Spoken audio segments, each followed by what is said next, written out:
Well, the times they are changing. I mean, have you kept up with the news? I know I have, and I've made some notes as I went along. As you watch the news, does violence seem to be on the upswing in your neighborhood? It is almost every place. And so violence not only in our neighborhoods, in our workplace, the places where we shop, in our churches, in our schools, it just seems to be on the upswing every place we turn. There doesn't seem to be a safe place anymore. But I have some good news. It's really not the place that creates the safety. It's the people in that place that create the safety. And so you have a lot of control over that. And so with some good information, you can develop good skills. Remember when you decided you'd learn how to drive a car? Yes. And so when you did that, kind of you knew mechanically what was going to go on, but it took a little while to get those skills together. And then you became a safe driver. Part of becoming a safe driver was knowing and understanding the rules of the road. That would be the laws. And so it's the same with firearm ownership. In our conference coming up next October, that is the Urban Self-Defense and the Law. And so in this conference, you will get some valuable information that you can take home with you and use on an everyday basis for the rest of forever. And so part of the conference, we're going to talk about street smart tactics. It's the tactics and protocols that you can use on the street to keep you and your loved ones safe. And not only that, but strategies, tactics and strategies for certain. And then what about keeping you safe? Keeping you safe and popular myths and misconceptions in the media. Do you think there's ever any misinformation in the media? Well, probably so. And so we will identify those myths and misinformation, because the more you know about the truth, then using that truth, the better decisions you will make on what to do for your safety and the safety of your family. And so I've attached a video to this recording, and the video will give you a preview of what you can expect this October at the Urban Self-Defense and the Law Conference. And so take a look. If it's anything you're serious about, please contact the school. And the school is at area code 360, number 378-1776. See you then.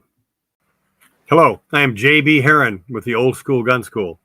And today I have with me Suzanna Hupp in our studio. And we're looking forward to having Suzanna return again to our stage this year and tell her story of what happened. And many of you may be familiar with it and maybe not.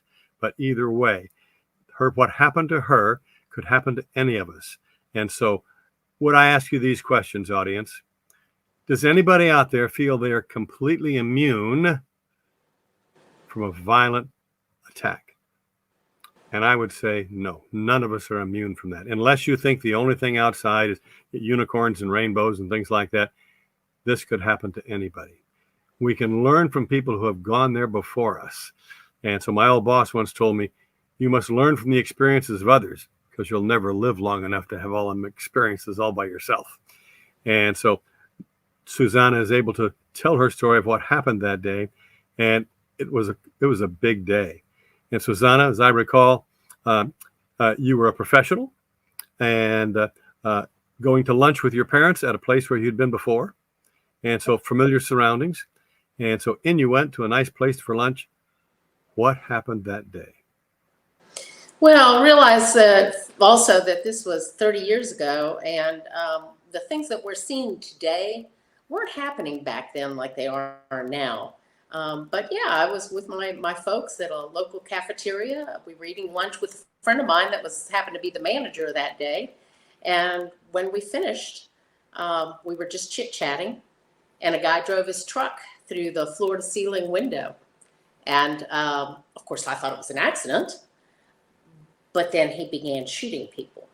And without giving you the entire story now, I can tell you again that stuff wasn't happening back then. So it took several seconds to realize that the guy was just going to shoot people, as many people as he possibly could. And the short version is I made it out, and 23 other people, including my parents, did not.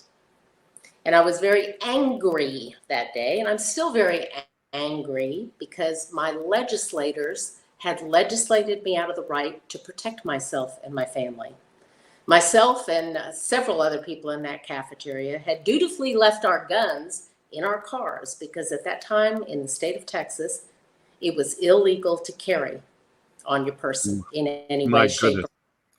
or form. And with you all unarmed in that restaurant, everybody was unarmed because they were going to be law-abiding American citizens and Yep. go by the law of the day, even if it was reluctant.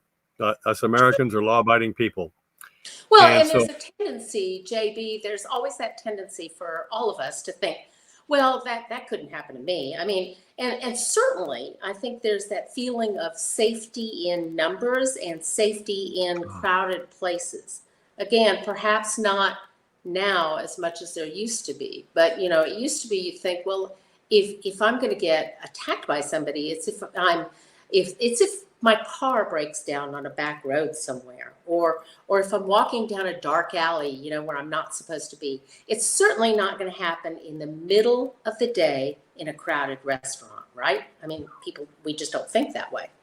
no.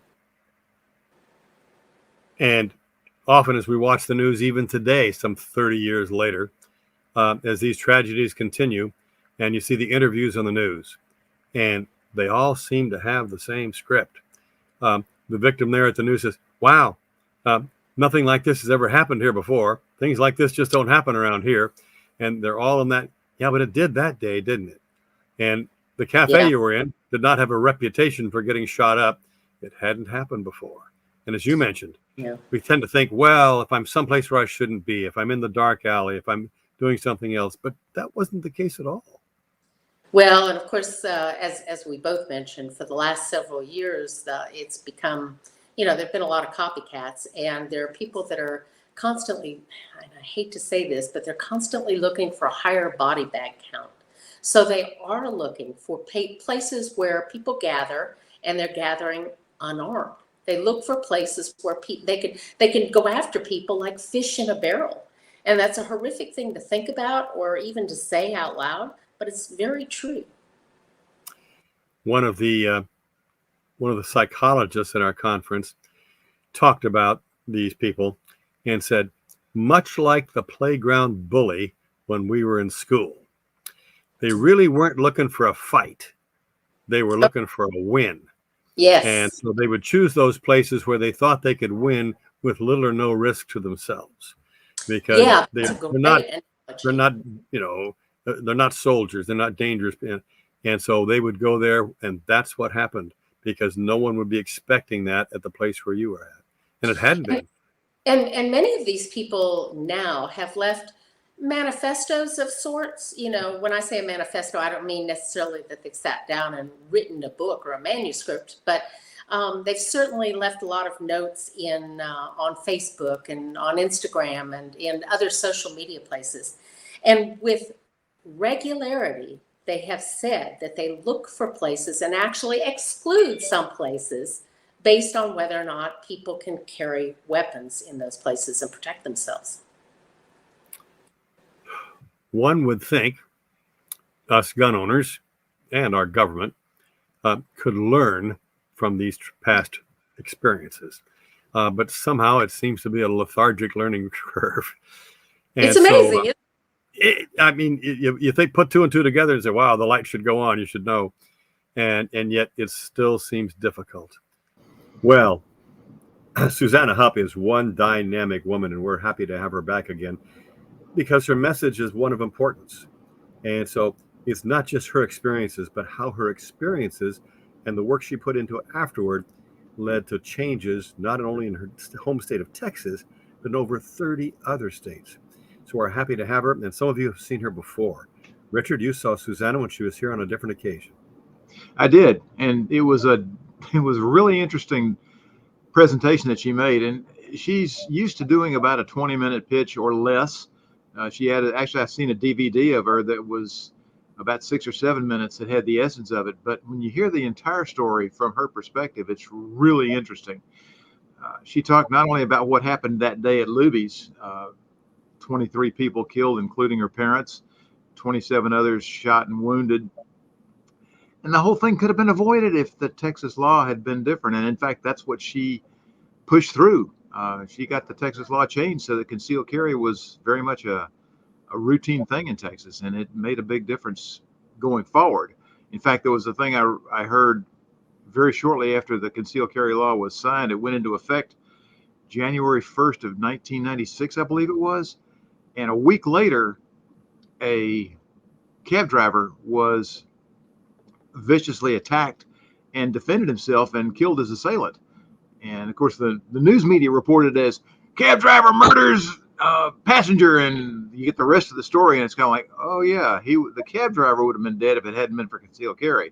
So it only took a week for the law to really make a difference, at least to that individual, and who knows how many since then. But Suzanna pushed that through. She was the one who really was the spark plug to make it happen, and her story is really interesting. She had a lot to say about not only the mechanics of concealed carry and how to get that done through the legislature, but just the whole process of how legislature works, which was somewhat eye-opening to civilians like me, and it was just something that was worth seeing. So I'm looking forward to seeing her again. Yes, she not only helped her own state of Texas, but over 30 other states. And so we'll learn those lessons directly from Suzanna at conference this October in Boise. And so we'll take away those, and we can take that home with us. She'll give us information that we can take home and use in our own states.